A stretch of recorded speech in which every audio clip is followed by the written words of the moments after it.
Di sebelah gue udah ada new Honda PCX 160. Iya new, karena dia bukan all new, bukan benar-benar ada pembaruan yang lengkap gitu, tapi masih ada yang sama sama generasi sebelumnya, dan tapi ada juga beberapa pembaruan yang menarik juga nih di PCX 160 terbaru. Yuk kita bahas satu-satu.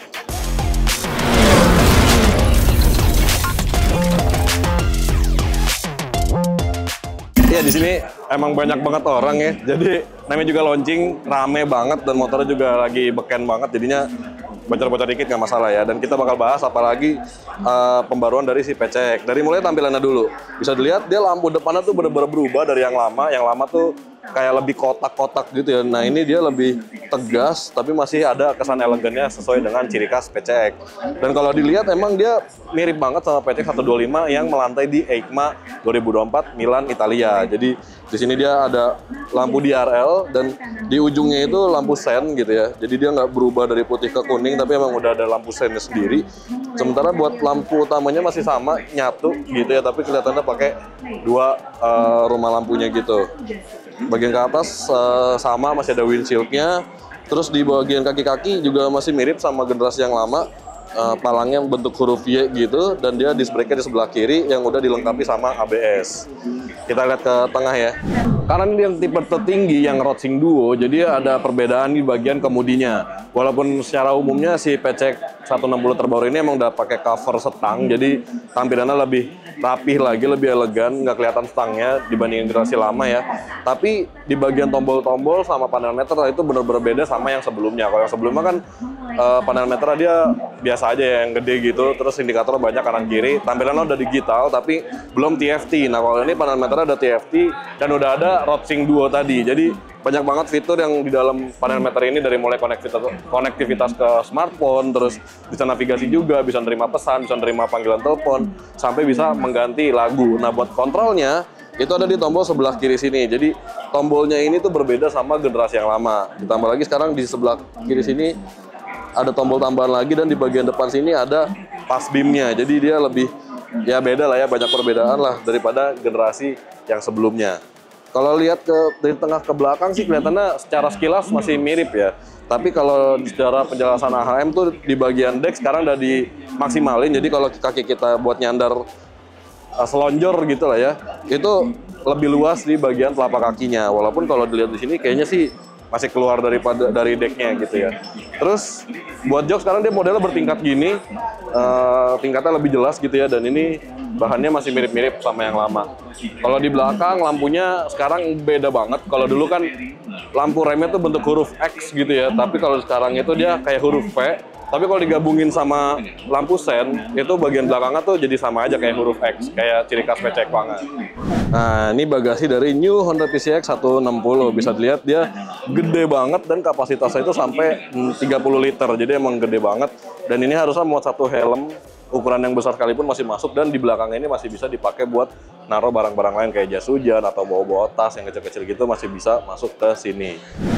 Nah buat di mesinnya, si new Honda PCX ini masih pakai mesin basic yang sama kayak yang generasi sebelumnya. Jadi nggak berubah, konfigurasinya masih 1 silinder, 157 cc, SOHC 2 klep ya, ini 4 klep, sorry. Jadi tenaganya juga masih mirip-mirip, sekitar 11,8 kW, dan torsinya itu di 14,2 Nm. Kalau klaimnya Honda sih dia ada pembaruan lah sedikit-sedikit di bagian mesin, tapi secara garis besar tuh masih sama, dan transmisinya juga masih sama nih. Dia masih pakai CVT konvensional alias belum turbo. Jadi belum ada elektronik CVT di sini, masih pakai CVT konvensional, dan kayak biasa udah nggak ada celaannya lagi di sini.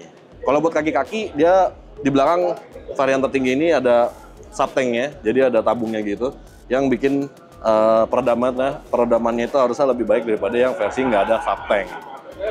Nah pembaruan di new Honda PCX 160 ini udah kita bahas satu persatu. Sekarang kayaknya langsung kita coba aja motornya di area test ride.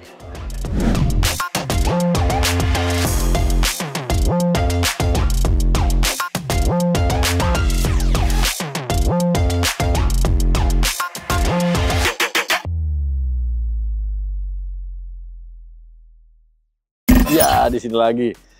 Kalau kayak kemarin ya, jadi kayak Scoopy, jadi background motornya lagi dipakai, nggak ada motor yang tersedia. Dan gue udah nyobain si new Honda PCX 160 dari posisi duduk ya pertama itu yang gue rasain dia lebih apa ya, lebih berasa big matic-nya gitu. Kalau dibanding yang kemarin-kemarin tuh masih kayak berasa naik Vario aja gitu, skutik-skutik biasa. Nah yang ini bener-bener baru berasa kayak pakai big matic gitu, karena stangnya juga rasanya tuh lebih dekat, jadi kayaknya lebih tinggi ya daripada yang sebelumnya, jadi kayak deket banget sama kita, jadi nggak terlalu turun, dan itu bikin lebih nyaman sih di tangan tuh, lebih deket sama pengendara. Buat belok-belok juga lebih enak, stangnya ditekuk-tekuk. Terus kalau dari performa, si New PCX 160 ini responsif ya, emang masih karakter mesin 160 yang lama, tapi nggak tahu kenapa ini kayak responsif banget, lebih responsif. Bahkan mungkin buat pemula gitu ya, misalnya kayak ibu-ibu gitu yang baru bisa bawa motor, muter throttle-nya tuh bener-bener sensitif banget, bener-bener responsif banget, jadi buka dikit aja dia udah ngacir gitu. Dan ya itulah maksudnya, jadi susah buat pemula, tapi kalau emang udah expert atau udah biasa gitu bawa motor-motor 150, ini masih oke banget. Tenaganya responsifnya, ditarikan bawah ada. Tadi gue sempet ngebejek jalan lurus, gue nggak tahu tapi jaraknya berapa, itu lurusnya lumayan jauh. Itu sampai dapat di sekitar 86 km per jam. Ya oke lah buat jarak-jarak yang mungkin nggak nyampe 500 meter gitu, udah hampir cepet gitu, itu masih oke banget. Dan kayaknya sih kalau ngerasa dari akselerasinya, kayak nggak butuh turbo sih ini New PCX 160 ini. Asli dah bener-bener enak banget gitu, berhenti gas. Tadi kan belok-belok gitu juga pasti ngerem kan, tapi itu buka gas lagi, ngacir lagi, tutup gas, ngacir lagi. Emang enak banget. Dan tadi sempat nanjak juga, gue terlalu overspeed jadi sempat agak loncat. Mungkin nggak ada di video karena di video ngikutin kamera jadi harus pelan pas nanjak. Tapi gue pas nggak ada videographer tuh naik tuh bener-bener lompat aja gitu, kaget juga. Buat handling sebenarnya aman, oke. Cuma gue nggak tahu kenapa agak susah gitu ngebantingnya dari ke kanan ke kiri. Walaupun bisa gitu ya, tapi agak-agak perlu effort lah. Mungkin karena ukurannya yang gede juga, jadi harus pas banting kanan, pindah banting kiri tuh bener-bener harus badannya main gitu. Beda kayak kemarin nyobain Scoopy, pasti beda sih karena itu 110 cc gitu ya.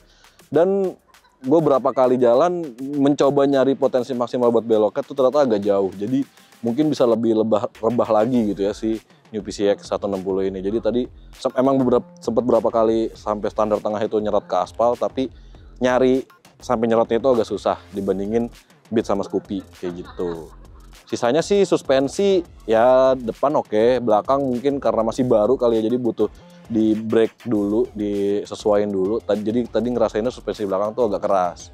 Buat pengereman ya masih oke lah, karena ini belum nggak CBS juga gitu ya, disc brake depan belakang. Jadi ngerasanya tuh si New PCX ini enak aja ngeremnya depan atau belakang gitu. Buat pandangan ke speedometer juga enak karena dia TFT ya, dan nyesuaiin siang dan malam gitu, bisa disesuaikan. Jadi kita nggak khawatir bakal silau atau apa gitu-gitu, nggak usah khawatir dah.